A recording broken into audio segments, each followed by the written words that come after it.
또 여러 공약을 발표를 하셨는데 좀 눈에 띄는 것 중에 하나가 그 정부 조직 개편입니다. 네. 예, 특히 뭐 그 부처를 실용화하고 효율화하겠다 그런 취지에서 뭐 부처를 통폐합하는 내용인데 가장 좀 논쟁적인 지점이 여성가족부 폐지 공약인 것처럼 보이고요. 그 기존 기능을 이제 복지부와 국가인권위원회로 이제 분산하면서 부처 자체를 없애겠다는 건데 이 별도의 여성 관련 부처가 필요 없다고 생각하시는 이유가 뭔지 궁금합니다. 저는 여성부가 지금 하는 일이 무엇인가를 저한테 일목요연하게 어떤 분들이 정리해 줄 수 있으면 좋겠다 그런 생각을 해요. 원래 과거에 한명숙 총리님이 장관하실 때 여성부라고 하는 것은 그 당시에 우리 사회에 누적되어 있는 구조적 모순, 예를 들어 호주제라든지 아니면 여러 가지 유교적 전통에 따른 여성이 좀 손해볼 수 있는 제도적 부분을 개선하는 데 목표가 있었고 나름 성과가 있었습니다. 그래서 상당 부분의 그런 제도적인 부분은 정비가 되었고 여성의 표면적 권리 자체는 굉장히 신장이 되어 있는 상태거든요. 그럼 그 다음에 그럼 어떤 부분을 태클할 것이냐가 명확해야지 그 부처의 존속 가능성이 있는 것인데 그걸 제시하는 데 실패하고 지금 매달리는 건 뭐냐면은 아 여성부가 할 일이 없네요. 근데 우리 없어지면 안 되니까 뭐 딴 것 좀 업무 주면 안 돼요? 그래가지고 이름이 계속 바뀝니다. 가족부가 달라붙어요. 가족 업무라는 걸 갖다 붙여가지고 가족 업무, 청소년 업무 이런 거 하다 보니까 게임 규제 이런 겁니다 지금. 놀랍지만 여성부가 하는 일 중에 가장 사람들이 많이 인지하고 있는 거는 게임 규제, 셧다운제, 뭐 몇 시 지나면 게임 못하게 하라 이런 거거든요. 청소년은 뭐 가족 업무라는 거예요.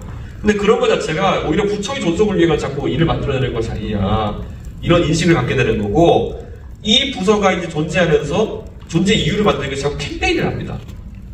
캠페인이 여성의 인권이나 권리를 증진하기 위해 캠페인 이벤트를 자꾸 만들다 보니까 캠페인을 만들기 위해서는 현상을 뭔가 교정의 대상으로 만들어야 되는 거예요.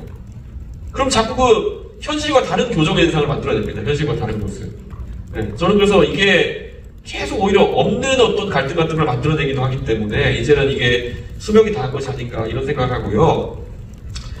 이제 저는 여성의 인권뿐만 아니라 성소수자 인권이라든지 아니면 보편적으로 약자에 대한 인권 문제는 그냥 국가 인권에서 다뤄야 되는 필요가 없다. 저는 그런 생각을 합니다. 그래서 저는 여성가족부 그리고 이거는 전형적인 저희가 다른 부처에 대해서도 수술할 때 이제 얘기했던 건데 부처의 이름이 뭐가 들어가 있어야지만 그 업무가 살아있다고 생각하는 것 때문에 괴이스러운 부처 이름이 너무 많아요. 중소기업 벤처부 뭐 이런 거 아니면 보건복지 뭐 가족부 아니면 뭐 이름 긴 거 농림수산식품부 뭐 이런 거 있잖아요. 저는 이름은 간단해야 된다. 옛날에 재무부 내무부 뭐 교육부 이렇게 하는 것처럼 간단해야 되는데 이게 전형적인 선거 때마다 뭘 자꾸 이름만 붙이면은 우리 쪽이 대표받는 문화체육관광부 뭐 이런 거. 저희는 그냥 문화부로 바꾸겠다고 얘기했거든요. 저는 좀 이런 허례허식을 좀 덜어내는 개혁이 필요하다는 생각을 합니다.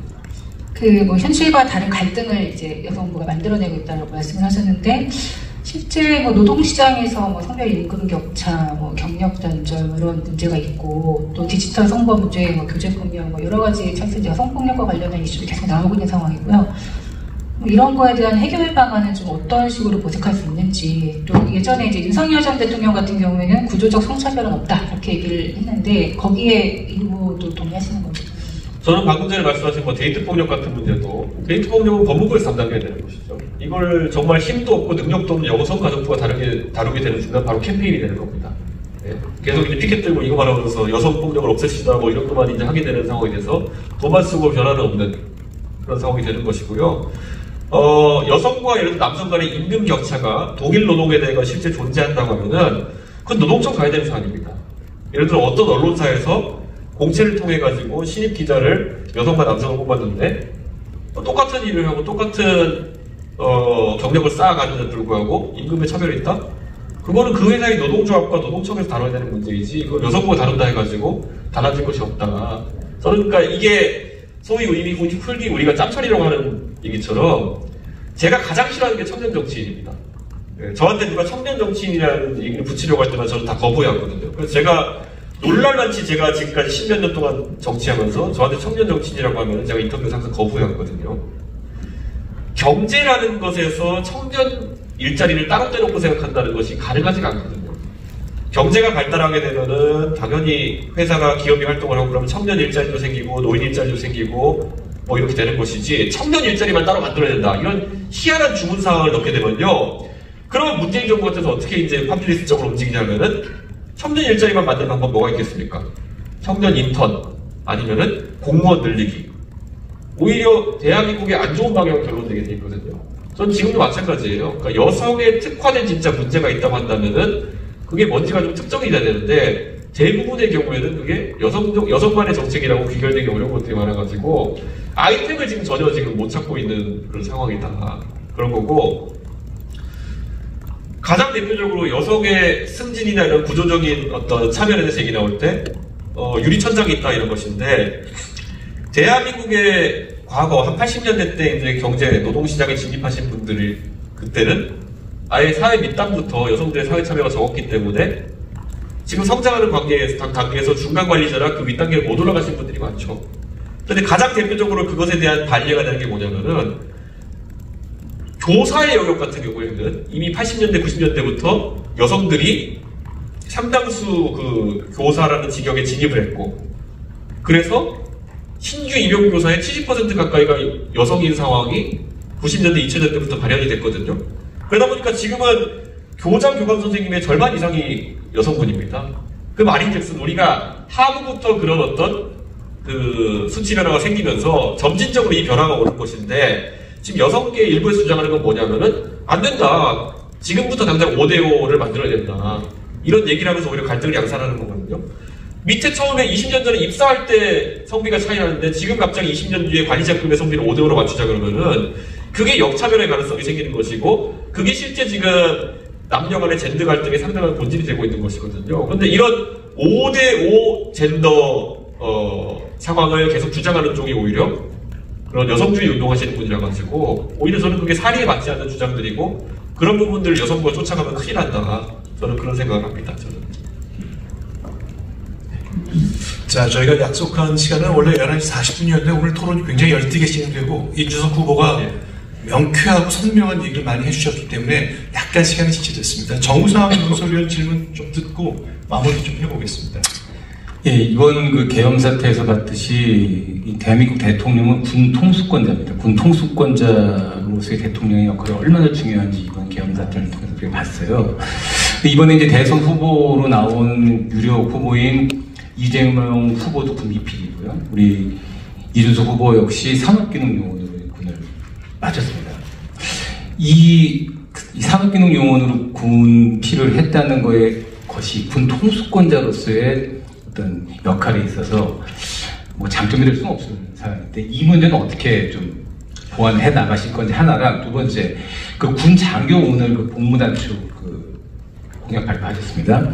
이 포퓰리즘과 계속 좀 그 비판을 해보셨는데 지금 우리 병력 상황에서 군 장교 복무를 또 2년을 단축한다는 또 하나의 포퓰리즘 아닌가라는 생각도 드는데요. 예, 우선 뭐 지금까지 보수 정권은 군 미필이 많았습니다. 이게 왜 그런지 모르겠는데요. 박근혜 대통령 여성이니까 병역을 하지 않으셨고, 그다음에 윤석열 대통령은 부동시 때문에 하지 않으셨던 상황이었는데, 저는 이제 산업기능요원을 했고, 그래서 기초군사훈련까지 받았던 사람이기 때문에 총군솔주합니다. 근데 그거를 넘어서서 국가의 어떤 안보나 국방 전략을 하는 것과 실제 사병으로서 기능할 수 있느냐, 이런 건 좀 다르다라는 생각을 하게 됩니다. 그래서 우리가 군의 무민통제 같은 얘기를 하기도 하는 거고요. 전략적 사고가 굉장히 중요하다라는 생각을 하고요. 우리가 원래 고려 거란전쟁이라는 최근에 드라마를 보게 되면은 거기에 나오는 구국의 우부천 노사는 강감찬 같은 경우에도 이분이 전략적 사고는 있었지만 결국 나이 70 먹은 문신이었거든요. 근데 그분이 어쨌든 그런 전략적인 상황을 잘 컨트롤했다고 보면은 저는 그런 부분에 대한 우려는 좀 덜 하셔도 되지 않을까라는 그런 생각을 하게 됩니다. 그리고 오늘 마침 저희가 그 공약을 발표했는데요. 지금 이런 겁니다. 윤석열 정부가 좀 무책임하다 생각했던 게요.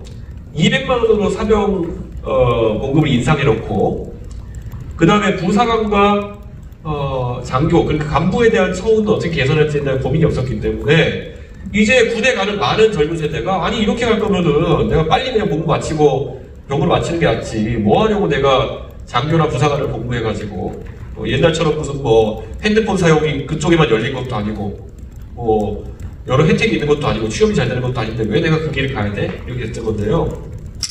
그래서 저희가 이제 이걸 방치하지 않기 위해서 아마 대선주자 중에 저희만 아마 이 문제를 좀 건드리고 있는 것 같은데요. 단기 장교와 단기 부사 간의 획득 방법을 좀 바꿔야 된다. 그래서 저희가 사례 연구를 했더니만은 우리처럼 징병제를 통해서 징병량을 유지하기 위해서 많은 노력을 하고 있는 나라가 이스라엘하고 아마 싱가포르일 겁니다.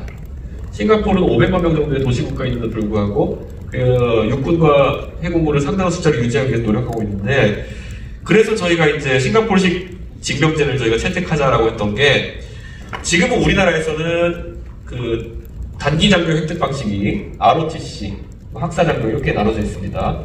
싱가포르 같은 경우는 좀 다른 게요. 다 같이 훈련소에 갑니다. 기초 군사훈련이라고 하는 거죠. 거기 BMT라고 하는 기초 군사훈련 가면은 거기서 하는 걸 보고 상위 수료자 5%를 장교로 임관시키도록 하고, 그 다음에 차상위 15%를 부사관으로 임용시키게 하고, 그 다음에 나머지 80% 정도를 이제 병으로 입대하도록 하는 그런 형태의 제도를 하고 있는데, 물론 그 장교나 부사관에 해당하는 사람들에게는 추가적인 OCS 교육, 그러니까 장교나 부사관 학교 교육을 받게 하는 형태로 이제 설계된 거죠. 이렇게 했을 때는 사실 이 세 가지 영역의 복무 여건을 비슷하게 맞춰줘야 되는 그런 문제가 있는 거거든요. 그래서 저희가 이번에 공약한 것이 대충 1년 6개월 정도로 지금 사병 복무가 되고 있는데, 실제 복무 기간을 그 정도로 맞추는 겁니다. 장교와 부사관을 전부 다 1년 6개월 정도 맞추고요. 다만 우리가 장교나 부사관에 대해 가지고는 일반적인 기초군사훈련 외에도 장교나 부사관으로서의 능력을 수행하기 위한 그 장교화 교육, 부사관화 교육이 있기 때문에 이 4개월 정도의 추가 교육을 집어넣어가지고 한 저희가 2년 정도의 복무기간을 맞추게 되는 겁니다. 이렇게 했을 때 중요한 거는 지금까지는 장교가 한 3년 정도 이제 의무복무를 해야 되는 상황이었는데, 이게 2년을 줄게 되는 대신 저희가 더 많은 단기 장교를 획득할 수 있을 것이다. 이런 말씀을 드리는 거고요. 지금까지는 이 장교 교육이라는 것을 ROTC는 학교 다니면서 받고, 학사장교는 졸업하고 나서 이제 학사학위가 있으면 이제 교육을 받는 형태로 가게 되는데요. 저희가 이제 바꿔놓은 게, 사실 군 복무하시는 그 나라를 위해 그 군 복무하시는 분들이 학업에 최대한 지장이 없었으면 좋겠다. 그래서 지금 이건 사명부터 적용되는 건데요. 기초군사훈련, 그러니까 우리 훈련소 가는 거를 1개월어치를 떼내가지고 미리 받을 수 있겠습니다. 방학 중에 미리 받을 수 있게 해가지고서 1개월 단축시키고요. 장교들의 4개월 교육 같은 경우에는 2개월, 2개월 교육으로 나눠가지고 방학 때 2번 미리 받으면은 나중에 복무기간은 실제 1년 6개월이 될 수 있도록 이렇게 설계해가지고 상당히 이제 장교를 선택하는 것이, 옛날 같으면 장교를 하게 되면 복무기간도 늘어나고 대신 좀 명예는 있겠지만은 희생해야 되는 것도 있었는데, 내 능력에 따라가지고 장교를 선택할 수 있는 영역으로 바꾸게 된다. 이러면 단기 장교의 획득이 굉장히 활성화될 것이다. 이런 생각하고 있고요. 단기 장교나 단기 부사관으로 그 병역을 마친 분들에게는 그 복무한 기간만큼 저희가 대학 등록금 지원을 할 수 있도록 한다. 이게 지금 저희의 안입니다. 그래서 이 문제에 대해서는 뭐 아직 다른 후보들이 선명한 안을 내신 걸 제가 보지 못했는데, 저희는 이런 문제도 다 이미 고민하고 있다. 이런 말씀을 드리겠습니다. 알겠습니다. 참 열정적으로 자신의 생각을 정치, 경제, 안보, 병역, 사회 이슈까지 다양한 말씀을 해주셨습니다. 자, 이제 마무리할 시간입니다. 저희 오늘 관훈 토론 끝까지 경청해주신 이 플로어에 계신 관훈 클럽 회원 여러분, 그리고 유튜브를 통해서 생중계 보시는 많은 분들께 감사의 말씀드립니다. 그리고 쉽지 않은 질문도 있었을 텐데 끝까지 열정적으로 말씀해주신 이준석 후보께도 감사의 말씀 다시 한번 드리겠습니다. 자, 이제 대선 후보들의 정치와 정책 그리고 철학을 묻는 저희 관훈 클럽의 대선 토론은 계속되겠습니다. 아직 구체적인 날짜는 확정된 게 없지만 속속 대선 후보들이 정해지고 있기 때문에 계속 이어갈 것을 여러분께 약속을 다시 드리겠습니다. 오늘 함께해 주셔서 고맙습니다. 감사합니다.